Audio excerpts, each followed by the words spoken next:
Definitivamente el diagnóstico por imágenes trae un conglomerado de especialidades. El técnico radiólogo, el licenciado en radiología, el físico médico y por supuesto, nuestro médico especializado en imágenes, nuestro médico radiólogo. Bienvenidos a tu programa Brújula Médica, buscando el norte de tu salud desde el estado Guárico, así que nos hemos trasladado a este estado maravilloso, específicamente en San Juan de los Morros, acá en un momento especial. Estamos en La Puerta, un significado histórico. Me encuentro con el doctor Manuel Ceballos, mi querido doctor. Para Venezuela, ¿qué es la radiología y qué es ser médico radiólogo? Porque definitivamente las imágenes para nosotros es un método auxiliar para cualquier tipo de diagnóstico y para las ciencias en general. Así es. Bueno, primero que nada, muchísimas gracias por haberme invitado en su programa, querida colega. Y bueno, hablándoles un poco acerca de la radiología, como usted bien dijo, es una de las especialidades médicas que, aparte de ser interdisciplinaria, hoy en día forma un punto importante, un punto de inflexión que nos ayuda a todos los especialistas en el diagnóstico médico. Y es que no se puede pasar una consulta sin un diagnóstico por imagen, no puede la gastroenterología aislarse de la ecografía abdominal, como no puede el traumatólogo de la ecografía articular o de la resonancia magnética. Tampoco el neurocirujano ni la neurología pueden, digamos, trabajar de la mano solamente de la clínica. Es necesario siempre un estudio, en este caso, de neuroimagen que ayude a contemplar bien la patología y sobre todo no solamente en el diagnóstico, sino también en la conducta. Además, doctor, yo no puedo dejar pasar por alto lo que significa la neumonología, porque como neumonólogo, ecografía pulmonar, rayos X de tórax, PA y lateral y otras proyecciones cuando estamos viendo derrames pleurales.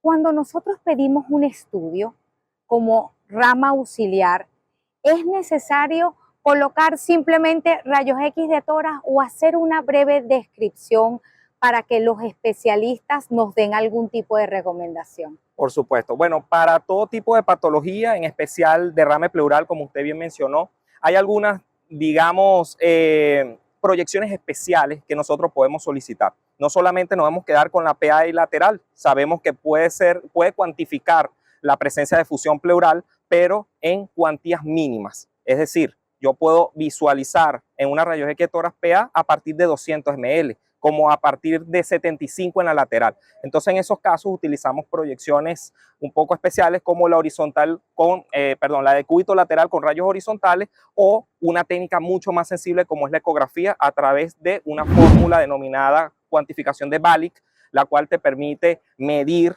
cuánto es el volumen en cc que manifiesta dicho líquido. Entonces sí es importante, siempre va a ser importante saber no solamente qué estudio indicar, sino también las proyecciones habituales. Hemos observado, doctor, pues el pueblo venezolano es importante que no es algo que se esté indicando él mismo. Quiere decir que usted diga, yo creo que me debo hacer una radiografía o una ecografía. Usted debe consultar con el especialista. Sin embargo, en la preocupación hemos notado que hoy en día hay personas no calificadas haciendo algunos estudios. Sí, bueno, sabemos que el radiodiagnóstico es una disciplina que abarca todas las ramas. Evidentemente, cada especialista debe saber interpretar los estudios por imágenes, pero también saberlos indicar. Ahora bien, es importante y es responsabilidad, es deber de la parte del especialista en radiodiagnóstico comentar que debe existir una preparación previa. Si vamos a realizar ecografía, debemos estar certificados por un colegio, debemos cumplir un récord académico que lo establece.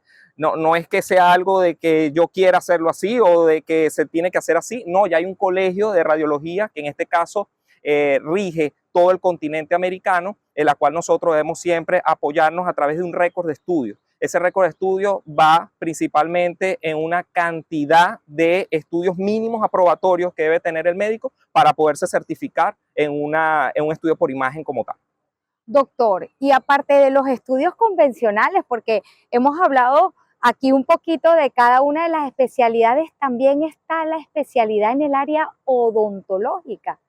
en la parte de imágenes. Sí, también, sin duda. También proyecciones como la apical, periapical, son algunas, incluyendo también la panorámica, son algunas de las proyecciones habituales que no se escapa de la radiología y que sin duda alguna el odontólogo también tiene, y también el cirujano maxilofacial, un campo bastante importante en el manejo de dichas imágenes.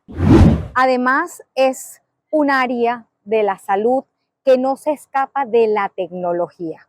Este transitar en ir desde un estudio, por ejemplo, la ecografía con una torre y hoy en día inalámbricos para poder hacer diagnósticos certeros, una ecografía con distintos transductores, el convexo, el lineal, pero también tenemos traductores que nos permiten hacer ecos Doppler. Sí, sin duda alguna los avances tecnológicos han marcado un punto importante de partida, sobre todo en el área de radiodiagnóstico. Ya tenemos incluso ecógrafos inalámbricos, ya tenemos ecógrafos que pueden detectar a través de la inteligencia artificial, saber si una nodulación es de tejido rígido, de tejido suave, a través de la elastografía cualitativa y cuantitativa.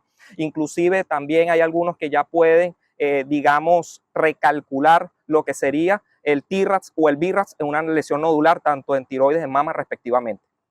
Qué interesante, y no me puedo ir de esta pequeñita entrevista sin preguntarle lo que acabas de nombrar: robótica, nanotecnología y por supuesto IA.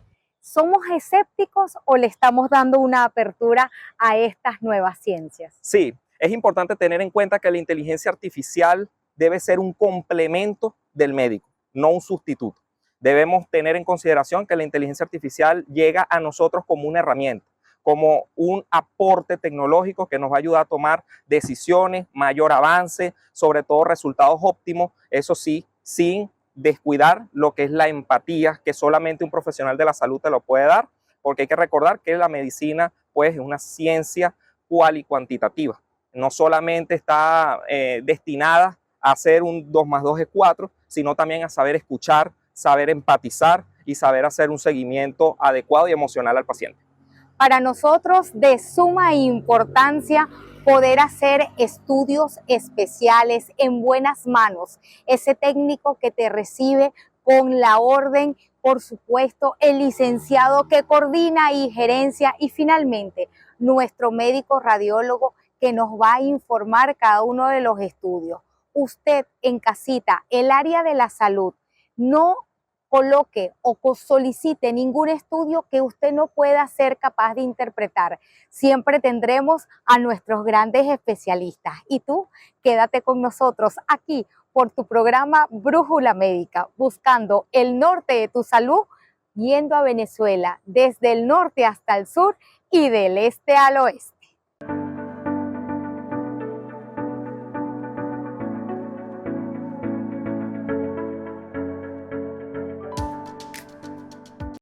Gracias por continuar con nosotros en este maravilloso programa hablando de la radiología. Radiología no solamente a nuestro nivel de técnico superior, licenciado, nuestros médicos especialistas, pero por supuesto, mi querido doctor, también nosotros como médicos y necesitar ese servicio auxiliar.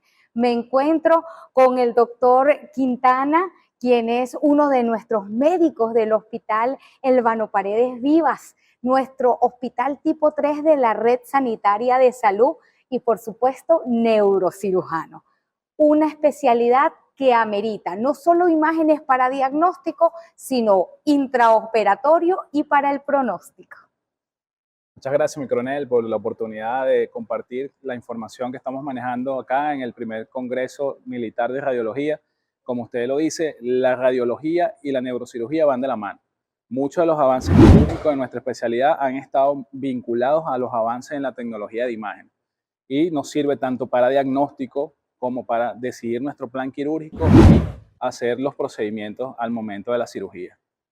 ¿Cómo decidir realmente qué solicitar?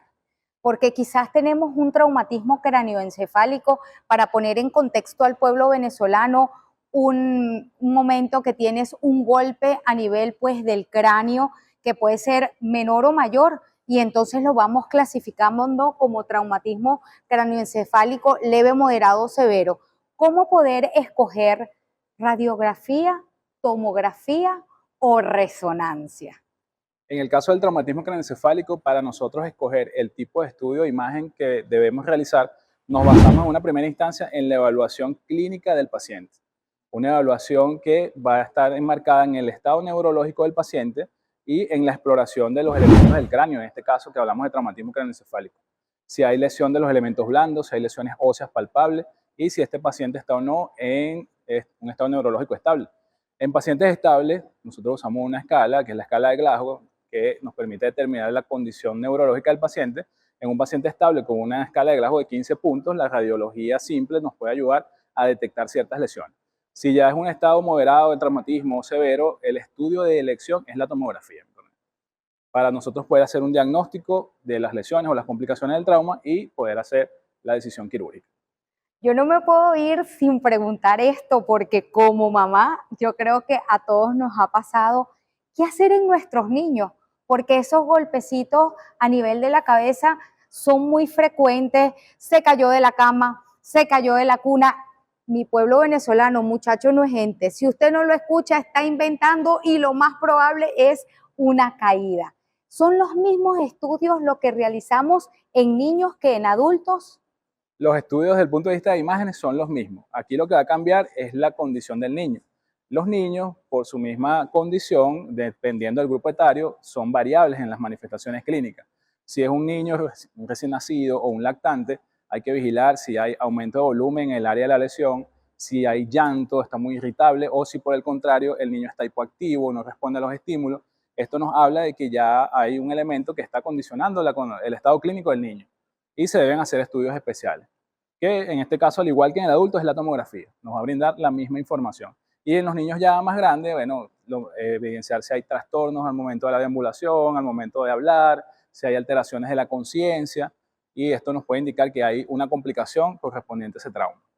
Doctor, ¿todo paciente con un traumatismo cráneoencefálico amerita hospitalización? Actualmente, en el contexto del manejo del politraumatismo, los pacientes cuando hay traumatismo craneoencefálico y tienen algún tipo de alteración de la conciencia, los debemos observar al menos 12 horas. Si hay una mejoría o no hay ninguna complicación, el paciente puede ser egresado. Pero en el contexto de traumatismos moderados severos, la hospitalización es obligatoria en un área que cuente con un servicio de neurocirugía.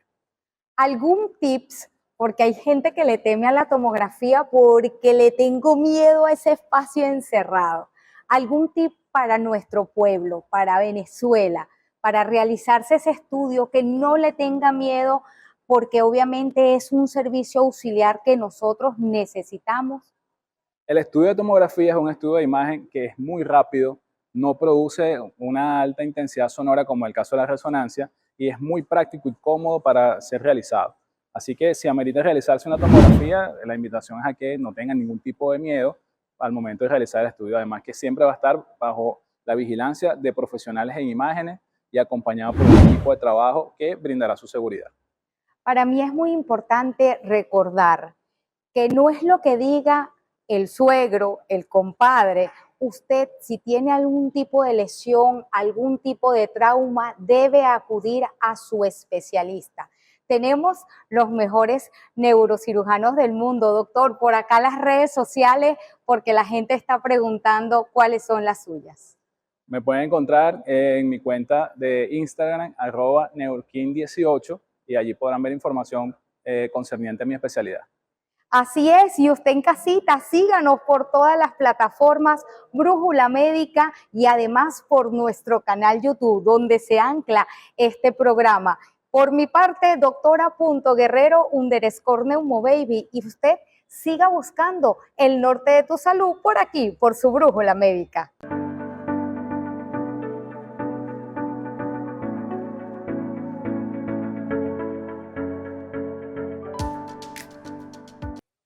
Y por supuesto, el área radiológica está completa con la ecografía, una herramienta que nos ha permitido hacer diagnósticos certeros. Me encuentro con el doctor Oscar Domínguez, quien es médico familiar y también ecografista integral. Mi coronel, ¿qué es la ecografía y cómo nosotros podemos traducir una imagen en quizás un posible diagnóstico? Bueno, buenas tardes. La ecografía es un equipo diagnóstico importante, ¿verdad? Que usa ondas sonoras.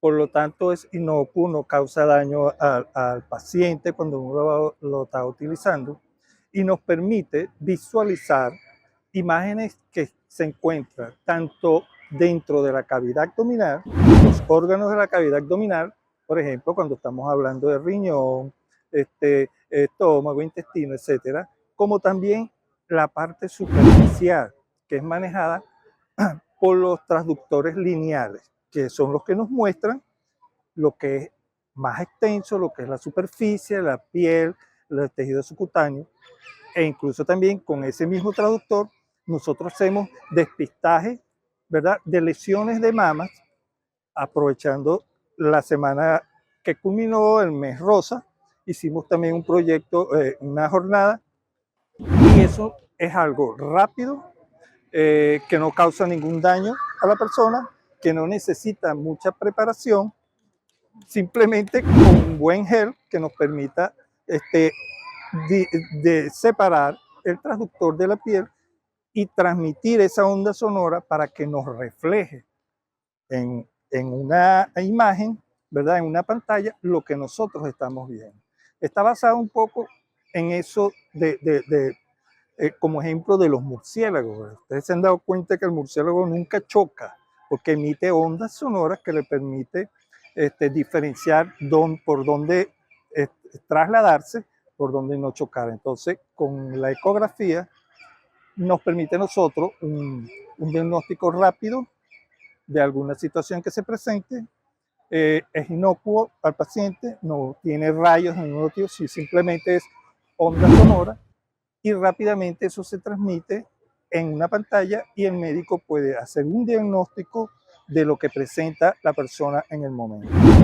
Mi coronel, siempre hemos hablado de la ecografía abdominal, muy común, y pedimos el énfasis hepático, énfasis renal, incluso ecografía en lugares especiales como la ecografía testicular, prostática, pero ha estado en boga también, mi querida Venezuela, la ecografía pulmonar. ¿Por qué hubo tanta rechazo en un inicio y ahora pues es parte de esa herramienta diagnóstica que nos ha permitido la tecnología migrar hacia esas zonas y también la ecografía cardíaca? Bueno, así como también en el área de emergencia, ¿verdad? Antes no se usaba la ecografía para esos diagnósticos de los traumatismos, ¿verdad? Porque imagínense ustedes, llevar un equipo tan grande hasta la emergencia ocuparía espacio que no permitiría a los médicos de la emergencia atender un desplazamiento. Hoy en día existen equipos portátiles que incluso usted puede bajar el software a su teléfono y hacer una transmisión en el momento de un politraumatizado y discernir si hay o no una hemorragia interna, ¿verdad? Cosa que antes no la podíamos hacer. Posteriormente, o sea, eso es actualmente. El problema que digo yo que pasó con la parte de la ecografía pulmonar es que parecía que como que se hacía reacia, ¿verdad? Al diagnóstico que pudiera obtenerse cuando hacíamos esa ecografía. Se basaban más en la parte radiológica, clínica, por supuesto, pero fíjense que ahora con la ecografía pulmonar rápidamente también nosotros podemos diagnosticar algún derrame pleural que tenga el paciente en el momento y como le dije anteriormente, al igual que la que usamos en la emergencia, pues nos sirve a nosotros para que rápidamente, en el momento, en el sitio donde está el paciente, sin ser desplazado de la emergencia, poder hacer un diagnóstico preciso de cualquier patología o cualquier sintomatología que tenga pulmonar. Entonces, ¿qué nos dice con eso? Que por medio de la ecografía tenemos la facilidad que no necesariamente debemos trasladar al paciente, sacarlo del lugar de la emergencia para llevarlo a otro sitio, porque hoy en día con los aparatos actuales, usted prácticamente hasta con su teléfono, bajando el software, usted puede hacer el diagnóstico en el momento de la emergencia. sin necesidad de trasladar al paciente y así evitamos alguna otra complicación que se pueda originar por el traslado de un sitio a otro. ¿Cuál es la diferencia que notamos sobre todo en algunas especialidades como la cirugía cardiovascular con un ecodoppler? ¿Cuál es la importancia? ¿Se hace a nivel arterial? ¿Se hace a nivel venoso? ¿Se hace en ambos? Se hacen ambos, precisamente, no solo en miembros inferiores. Tenemos ecodoppler también del sector carotidio, del cuello, incluso ecodoppler de los órganos, ¿verdad?, abdominales. Hablando de los cirujanos cardiovasculares, es importante, ¿verdad?, conocer ese flujo que hay, tanto venoso o arterial. Eso lo determinamos con ese ecodoppler, que nos va a mostrar cómo es la circulación que tiene esa sangre. En el caso del ecodoppler venoso, cómo sube la sangre desde los miembros inferiores hasta el corazón, donde está obstruido, nos va a determinar cuál es la vena que está obstruida e incluso nos va a dar un diagnóstico si la vena está trombosada, si hay un trombo, ¿verdad?, que impida la circulación, y entonces ya el cirujano cardiovascular determina el sitio exacto donde puede estar ese trombo que está obstruyendo la vía. Incluso también, por supuesto, la parte arterial. Nos sirve tanto de miembros inferiores como la parte arterial vertebroso carotidio, que nos mostrarían la circulación de lo que nos lleva hacia el cerebro, si hay alguna obstrucción en los vasos del cuello que pudiera producirnos alguna emergencia subsecuente de lo que estemos encontrando ahí. Por eso es importante para el cirujano cardiovascular tener un diagnóstico preciso con el Doppler, ¿verdad?, que lo ayuda a él a determinar el sitio exacto donde puede estar la obstrucción y donde él poder actuar y tomar la decisión que requiere.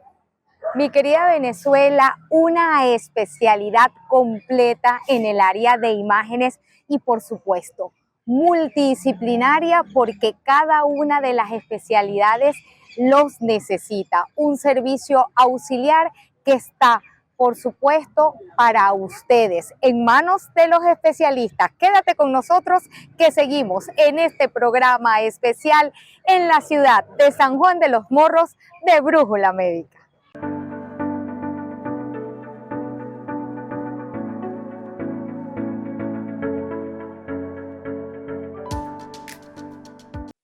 Gracias por continuar con nosotros en este programa tan maravilloso hablando de la radiología y, por supuesto, avanzar con la tecnología, robótica, inteligencia artificial, nanotecnología, entre otras. Me encuentro con el licenciado Juan Acuña. Mi querido licenciado, un tema apasionante y además pasos agigantados que hemos dado en estas áreas.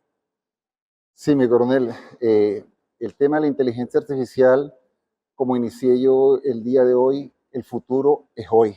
O sea, la inteligencia artificial nos está arropando en todos los sentidos a nosotros y la radiología no escapa como un elemento de ayuda para el diagnóstico del profesional.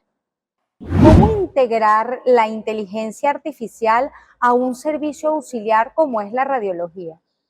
En primera instancia es necesario que se integre todo el sistema de salud. En el caso de las Fuerzas Armadas es necesario la elaboración de redes que estén todas entrelazadas. Y esto viene desde la parte administrativa, desde la emisión de la orden, análisis de laboratorio, a llegar a la imagen, todo lo que es la parte de imagenología. ¿Por qué? Porque esto da un concepto integral para un diagnóstico que va en pro del beneficio del paciente. Además, manejamos una terminología para poner en contexto al pueblo venezolano que es la Big Data. ¿De qué se trata esa terminología? Bueno, hoy estamos viendo que estos bancos de datos se están llevando en grandes servidores y ellos simulan redes que se llaman redes convolucionales. Y estas redes se autoalimentan ellas y generan algo que es similar, no igual al humano, pero hacen una especie de racionamiento y aprenden. O sea, estas redes se entrenan y este entrenamiento es el que da los resultados de que ellas luego después aprendan a determinar diferentes patologías que se presenten en las tomas radiológicas. Hemos visto a lo largo de sus ponencias que la Big Data obviamente se nutre de la información que está dando, en este caso, el técnico radiólogo, el médico radiólogo o cada una de las especialidades, puesto que el manejo es multidisciplinario. ¿Cómo saber que esos packs que yo tengo o ese paquete que me están vendiendo de imágenes es totalmente cierto? Bueno, lo primero es la FDA está aprobando determinado. Hoy día hay más de 200 packs que están en el mercado y hay que buscar qué respaldo existe tras la casa que genera el pack. Hay casas robustas, General Electric, Siemens, Canon, que ellas asumen la responsabilidad. En el caso de Europa, Europa legalmente está asumiendo la responsabilidad sobre los servicios, tanto en el pack como en los software que está presentando. De manera que hay que indagar, hay que profundizar y, entre otras cosas, hay que elaborar exámenes con pruebas propias de cada centro de diagnóstico para probar, porque tiene que ver inclusive con las etnias propias de cada región. No es lo mismo la información de Europa a la nuestra en nuestro ámbito latinoamericano.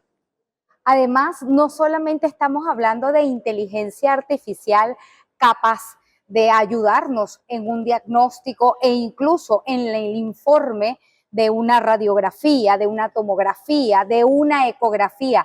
Incluso, mi querido licenciado, hasta cuando hacemos la ecografía, en mi caso, por supuesto, tengo que hablar, la ecografía pulmonar, ya viene incorporada la inteligencia artificial a estos equipos nuevos. Ella está detectando automáticamente las posibles patologías que ella descubre. Pero hay algo que a mí me parece interesante y que creo que he visto en los médicos, que es cuando están generando los informes y tienen que informar. Y esto se ha vuelto, antes era como que la parte pesada donde se sentaban trasnochados a llenar informes.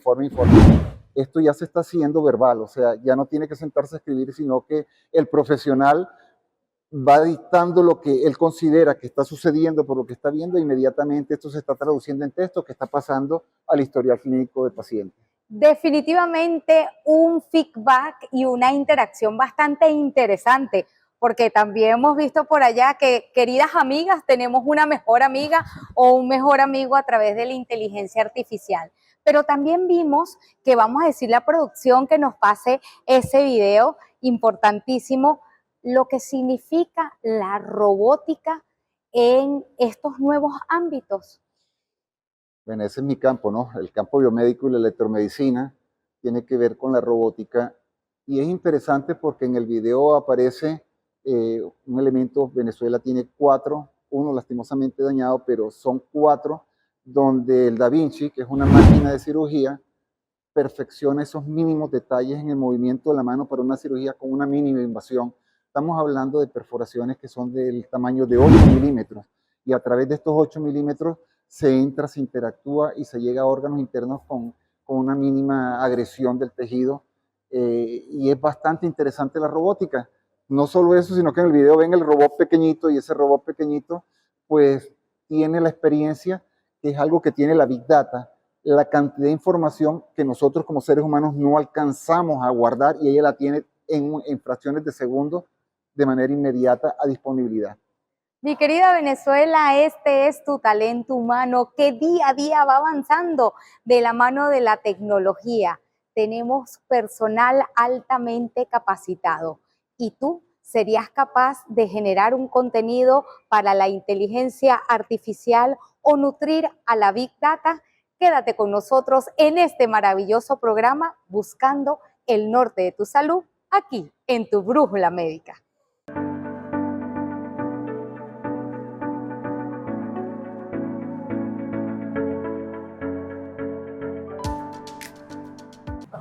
Gracias por continuar con nosotros por acá, por Brújula Médica, y la radiología no es completa sin la presencia de nuestros físicos médicos, quienes hacen nuestras dosimetrías y vigilan la seguridad radiológica. Me encuentro con el Teniente Coronel José Eduardo Olaya, quien es plaza del Hospital Militar Vicente Sales Anoja, y para nosotros un orgullo tenerte nuevamente en este programa. Van a decir que es nuestro consentido, y sí, es mi compañero de miles de batallas y además de verdad orgullosos de tenerte en la red de salud militar.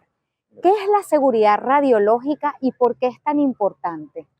Bueno, la seguridad radiológica tiene como finalidad protegernos de las dosis de radiación y mantener dentro de un estándar seguro al que trabaja con este tipo de elementos, con radiaciones.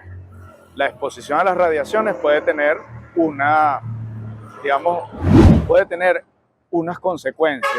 Esos efectos de los que estamos hablando pueden ser efectos determinísticos o estocásticos, dependiendo de los factores de dosis que nosotros estemos manejando. La idea es siempre mantener por debajo del límite máximo esas radiaciones y hacer que sea tan bajo como razonablemente sea posible, ¿no? El límite máximo que puede recibir un trabajador es 20 milisievert, pero en nuestro estándar mantenemos eso casi en el mismo orden de magnitud de la radiación ambiente, es decir, en algunos casos no detectable. Y en los casos más extremos no llegamos a superar 1 milisievert si las condiciones de seguridad son adecuadas, es decir, si tenemos el blindaje y la preparación para mantenernos seguros. Por eso es tan importante los cursos de protección radiológica para garantizar que el personal sepa cómo llevar a cabo una protección efectiva ante las radiaciones ionizantes. En cuanto a la protección, mi doctor, ¿qué debe tener, digamos, en la vestimenta de especial nuestros técnicos radiólogos, pues que están ese día a día con la toma de radiografías, de tomografías, de resonancia? Okay. En el caso de que un técnico radiólogo licenciado en radiología requiera hacer una rayos X y no tenga protecciones de tipo barrera física, es necesario utilizar un delantal plomado, protector de tiroides, si es posible, lentes plomados para garantizar que esa dosis de radiación no afecte sus órganos y mantener dentro del estándar de seguridad todo el procedimiento. Para eso se ejecutan protocolos y se entrena al personal para llevar a cabo este tipo de procedimientos. Y a su vez es importante destacar que esos implementos de protección personal deben ser revisados frecuentemente para garantizar que están actuando efectivamente y cuál es la atenuación a la radiación que tienen cada uno de ellos. Estamos hablando justamente del talento humano que trabaja en el área. Pero ¿qué hay de los pacientes? Porque hemos notado con preocupación que hay pacientes que ellos mismos se indican la rayos X, la tomografía y quizás algunos servicios que no solicitan ni siquiera la orden del médico. Sí. Uno de los principios fundamentales del uso de radiaciones ionizantes con fines médicos es justamente la justificación. Toda aplicación de la medicina en la cual utilicemos radiaciones ionizantes debe estar plenamente justificado. Es decir, debe haber un criterio médico que permita identificar que se requiere esa rayos X, esa tomografía o cualquier uso de radiaciones en ese aspecto. Y para ello entonces se entrena también al personal médico en la correcta solicitud de esos estudios radiológicos para no repetir o no sobredimensionar lo que serían la dosis sobre el paciente. Además de que el paciente tiene otros medios de protección. Uno de ellos es la colimación de las de radiación al área de interés. Otro es el mantener los equipos perfectamente calibrados para que den la dosis adecuada, obteniendo la mejor imagen diagnóstica, porque aquí lo importante es que la imagen diagnóstica sea de la mejor calidad con la menor dosis posible. Además, poniendo en contexto al pueblo venezolano, las mejorías radiológicas y tomográficas, por ejemplo, a nivel pulmonar, se ven en aproximadamente 6 semanas. Entonces, usted no tiene que estar repitiendo una radiografía. Por supuesto, podemos ir viendo aclaramiento de las lesiones, pero es importante este rango de seguridad. No quiero irme sin decirle a Venezuela que han cambiado algunas normas Covenin. Sí, efectivamente, en diciembre de 2024 salieron publicadas 3 normas Covenin que se actualizaron.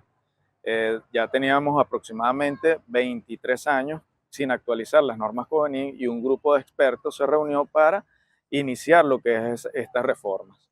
La garantía de actualizar estas reformas es que estamos dentro de los estándares internacionales y poco a poco vamos a ir logrando allanar todas esas, digamos, ese retardo que teníamos en lo que era la aplicación de normas efectivas para lograr la seguridad radiológica. En este aspecto, la 2256, la 2257 y la 2259, que son las normas Covenin que fueron reformadas, están actualmente a disposición de todo el público. En ellas se definieron los conceptos básicos de seguridad radiológica, se ajustaron los límites de dosis, es decir, esa norma que habla de los límites de dosis, cómo interpretarlos y qué hacer con ellos.